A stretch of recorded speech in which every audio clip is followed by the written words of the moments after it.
Assalamualaikum warahmatullahi wabarakatuh. Nama saya Nofazana Hanis binti Alwi. Nombor pendaftaran saya 17DDT 21F 2001. Saya dari kelas DDT 1A. Assalamualaikum warahmatullahi wabarakatuh. Nama saya Nura Aina binti Abu Bakar dari kelas DDT 1A. Nombor matrik saya 17DDT 21F 2997. Assalamualaikum, nama saya Farah Hanis binti Fauzi. Nombor matrik saya 17DDT 20F2995. Saya dari kelas DDT 3B. Assalamualaikum warahmatullahi wabarakatuh. Nama saya Nur Elia Natasha binti Muhammad Zakaria dari kelas DDT 1A. Nombor matrik saya ialah 17DDT 21F 2008. Assalamualaikum, nama saya Nur Isha Usna binti Ruslan. Saya daripada kelas DDT 1A dan nombor pendaftaran saya ialah 17 DDT 21F 2006. Jadi pada hari ini kami berlima akan membentangkan tentang etika dan peradaban yang ada dalam agama Islam dan kepercayaannya. Jadi saya bermula dengan pengenalan etika. Etika Islam, istilah akhlak atau jamak daripada kuluk di dalam bahasa Arab. Yang kedua, sudut bahasa pula, sikap tabiat, budi pekerti, perangai dan tingkah laku. Pada sudut istilah pula, tingkah laku semula jadi daripada keadaan jiwa seseorang individu tanpa pertimbangan pemikiran. Seterusnya, pengenalan peradaban.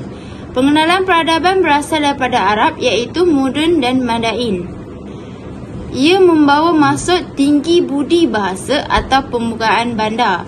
Dalam bahasa Inggeris disebut civilization yang berasal daripada kata Greek iaitu civitas. Civitas bermaksud bandar. Peradaban juga ditakrifkan oleh unsur-unsur objektif yang serupa seperti bahasa sejarah, agama, adat, institusi dan pengenalan yang subjektif. Seterusnya, pandangan sarjana-sarjana dalam Islam. Yang pertama, Muhammad Farid Al-Wajdi dalam bukunya Al-Madaniyah wal Al-Islam yang merujuk kepada masyarakat berdasarkan bandar dan bandar itu merupakan asas serta tempat perkembangan suatu perjalanan. Yang kedua, Ismail Al-Faruqi mendefinisikan peradaban sebagai pencapaian kesempurnaan syarat-syarat sebagai sebuah organisasi sosial yang memajukan bersesuaian dengan sebuah bandar berbanding dengan penduduk desa. Yang terakhir, Muhammad Abdul Jaafar Beik. Suatu rangkaian terdiri daripada fenomena masyarakat manusia seperti bandar, huruf, seni bina, agama, undang-undang dan rangka dasar politik. Antara nilai-nilai etika dalam Islam ialah amanah. Amanah merupakan salah satu sifat mulia yang dimiliki oleh Nabi Muhammad SAW. Nabi Muhammad SAW juga pernah bersabda tentang amanah yang diriwayatkan oleh Ahmad. Tidak ada iman yang sempurna bagi orang yang tidak memiliki sifat amanah dan tidak ada agama yang sempurna bagi orang yang tidak menepati janji. Seterusnya, tolong-menolong. Tolong-menolong menjadi salah satu ciri khas dalam budaya Islam. Hal ini lantaran Allah Subhanahu Wa Taala pernah berfirman dalam dalil Al-Quran kepada seluruh umat manusia, dan tolong-menolonglah kamu dalam mengerjakan kebaikan dan takwa, dan jangan tolong-menolong dalam membuat dosa dan pelanggaran. Surah Al-Maidah ayat 2. Seterusnya, sifat pemurah. Sifat pemurah didefinisikan sebagai mendermakan sesuatu kepada orang lain. Islam adalah agama yang sangat sinonim dengan amalan memberi. Sebagai contoh, lihat saja kepada kisah hidup Rasulullah SAW. Baginda sanggup mengorbankan tenaga dan harta baginda untuk umatnya. Prinsip utama di dalam etika Islam. Etika mestilah selari dengan fitrah manusia. Yang kedua, etika mestilah selari dengan al-din iaitu agama. Yang ketiga, etika mestilah membicarakan tentang dua dimensi sikap manusia iaitu positif dan negatif. Yang terakhir, etika mestilah melantuni hubungan manusia secara personal dan interpersonal. Sumber etika di dalam Islam. Yang pertama, berteraskan kepada prinsip tauhid iaitu percaya Allah Subhanahu Wa Taala merupakan pencipta semesta alam dan bahawa Allah Subhanahu Wa Taala sahajalah yang wajib disembah oleh semua makhluk dan mengikuti suruhannya serta menghindari larangannya. Yang kedua, ketaatan dan ketakwaan yang kental terhadap Allah Subhanahu Wa Taala merupakan satu isbat sanction yang efektif.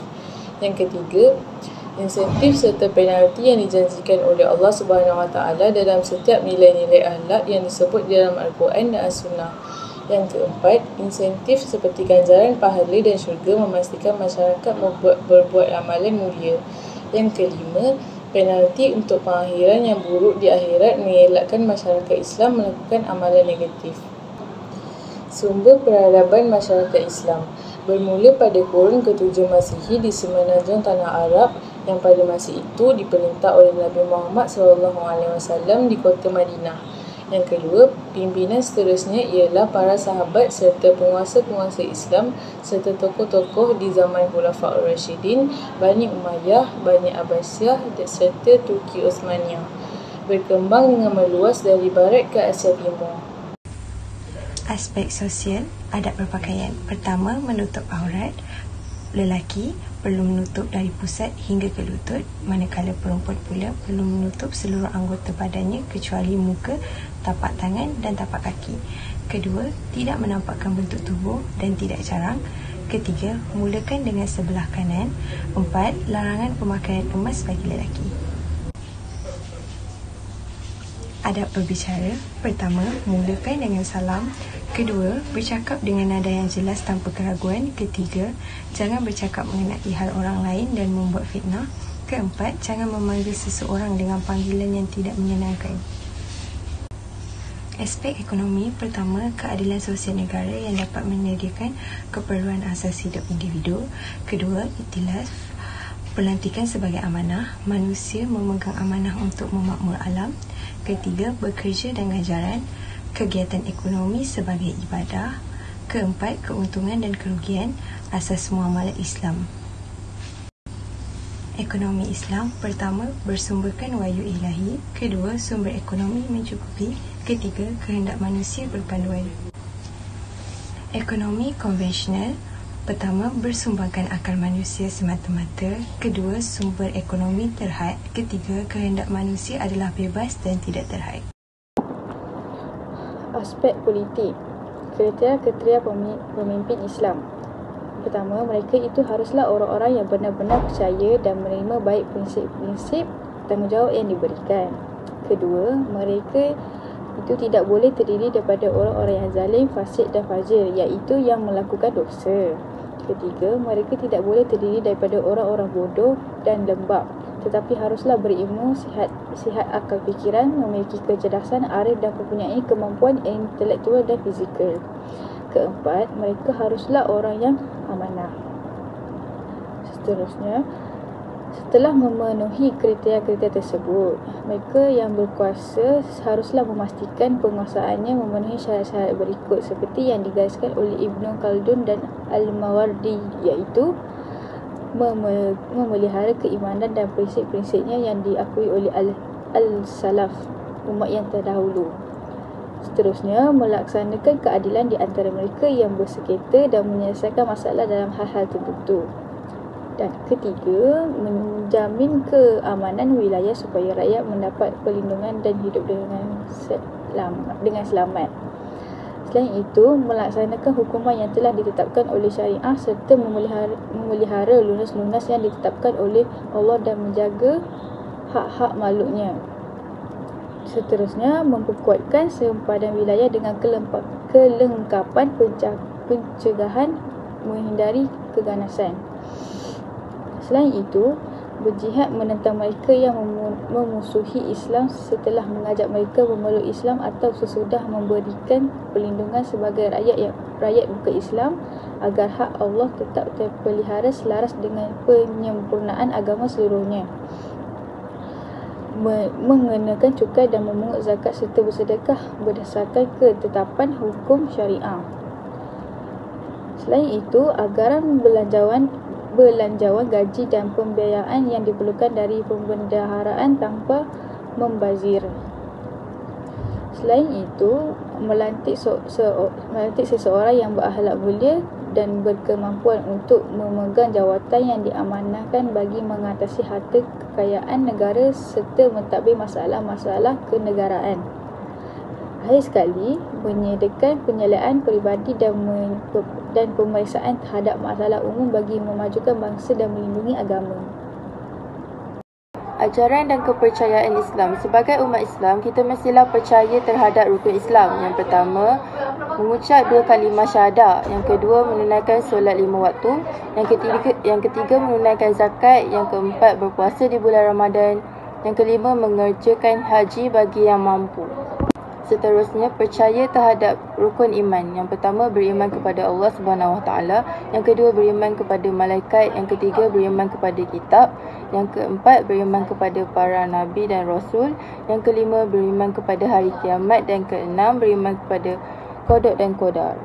Kesimpulannya, sudah terang lagi bersuluh bahawa isu-isu dan etika dalam peradaban dalam agama Islam dan kepercayaannya mempunyai banyak persamaan. Selain itu, kedua isu ini berasaskan Al-Quran dan Al-Sunnah yang mendasari etika. Selain itu, walaupun tamadun Melayu pada mulanya menerima pengaruh animisme serta Hindu-Buddha, prinsip-prinsip Islam lebih ditekankan dalam adat-adat yang menjadi garis panduan etika bagi masyarakat. Akhir sekali, etika dan peradaban dalam Islam dan kepercayaannya bukan sahaja menekankan kemajuan dalam bentuk kebendaan sahaja, malah kemajuan dari sudut bukan kebendaan juga perlu seiring agar pembangunan dapat dikecapi secara holistik yang bermaksud bersifat saling berkait antara satu sama lain sebagai suatu sistem bersepadu yang menyeluruh, bukan sekadar menyentuh aspek-aspek tertentu sahaja. Sekian, terima kasih daripada kami kumpulan 3.